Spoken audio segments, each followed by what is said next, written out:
One of the subjects I've talked a lot about over the past 3 years or so is batteries, in particular lithium iron phosphate batteries, and this has absolutely changed my life. It's changed the way I camp. It's allowed me to use my computer all the time and I don't have to think anymore about power.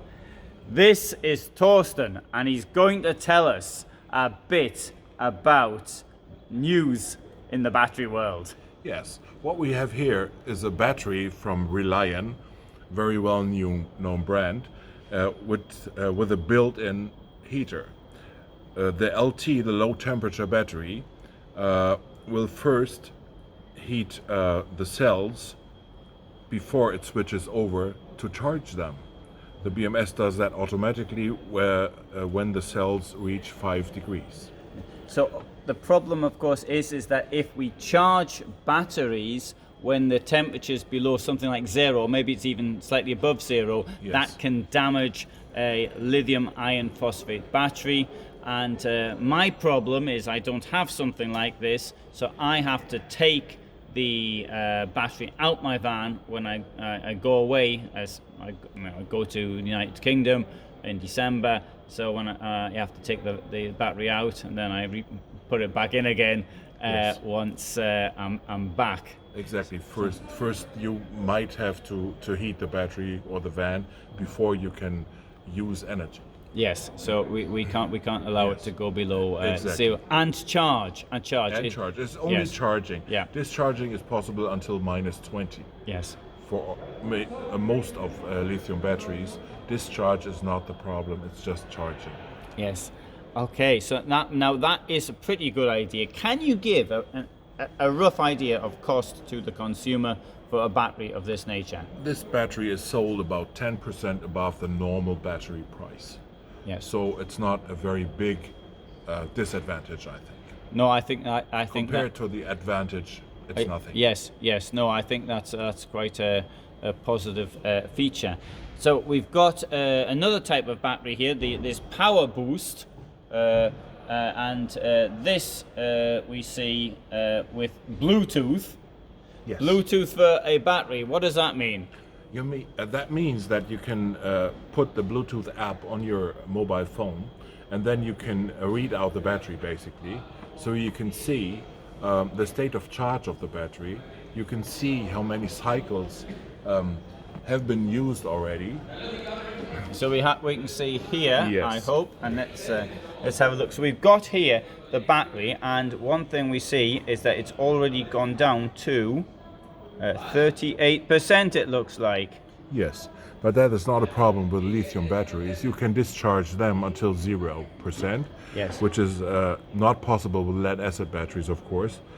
And if you discharge this battery until 0%, you can do that 2,000 times. After those 2,000 cycles, you still have a battery with 80% of capacity, meaning 80 amp hours in this case. And effectively, we can let it go down to 0 every day for 6 years, and it'll still have 80% charge in it. So what you can see here, we have 13.8.1 volts. The status is healthy. Standby, because there's no load attached. You can see here, well, if we had a load, it would show up here, of course. The temperature is shown, and we have used two cycles already.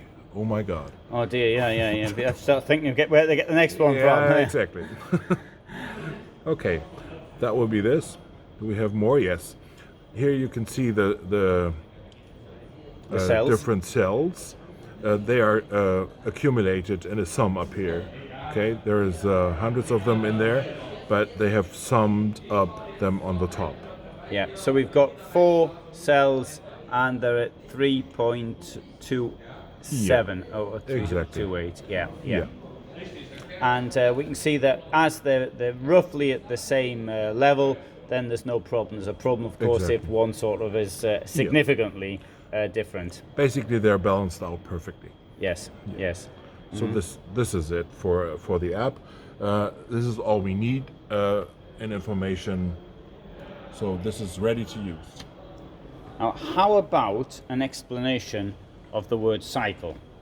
What's a Yes. cycle? A cycle is the discharging and then the charging of the battery. That is one cycle. It does not tell you how deep you have discharge or charge. It's just, well, you discharge it to, let's say, 20%, and then you recharge it fully. That is one cycle, and you can do that a lot of times, of course. A lot more than with any lead acid battery.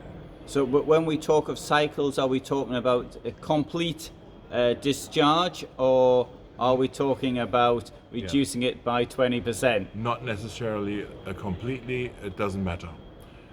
Whenever you discharge it to a certain amount and recharge it fully, that is one cycle. Maybe 10%, maybe 100%, or anything in between. Yes, yes. Yes. So effectively, how long will one of these batteries last? That depends on how you use it. If you always discharge it to 100%, as you have pointed out, that will take 6 years until we have reduced the capacity to 80%. Then we still can use it further on with 80 amp hours. I don't know how long. So Yeah. that will this battery will accompany us for many years to come. Yes, yes. Same here. Yes. But of course, what we need to consider is the battery management system. Yes. And this may be the difference between a good battery and a bad one. Yeah, a good battery management should shut off when the battery is getting too hot, of course. So if we over discharge it with more than the discharge current that is allowed, we have here a discharge current of 150 in the peak, up to 200. So if we do that over a longer period of time, the BMS will shut off the battery to protect the cells. And after a while, it will come back on by itself. That is a good battery management. A bad battery management would stay switched off, so you have to reawaken the battery with some device. Yeah. And what about the situation where, for example, I want to use a hairdryer, or I want to use, I don't know, you want something that's going to, a kettle or something like that, 2,000 watts in one go. How's it going to work? Through a We have to look at the inverter, of course. The inverter is the key place here, and you would combine an inverter that fits to the battery. So you could attach a 2,000 watts inverter to this battery, and then the inverter would be able to use 4,000 watts for a short period of time, but the battery cannot. Because it will switch off. Yes. So we should stay smaller or add a second battery. Because if you add a second battery in parallel, that will double the discharge currents, which brings us into a comfortable situation, of course. And you can use bigger inverters, hair dryers, or even big coffee machines, which are very popular at the moment. So this is important for us to know when we give advice to customers. Yes. Okay, that sounds very good, and we've got these two batteries to close with. Thanks for the information.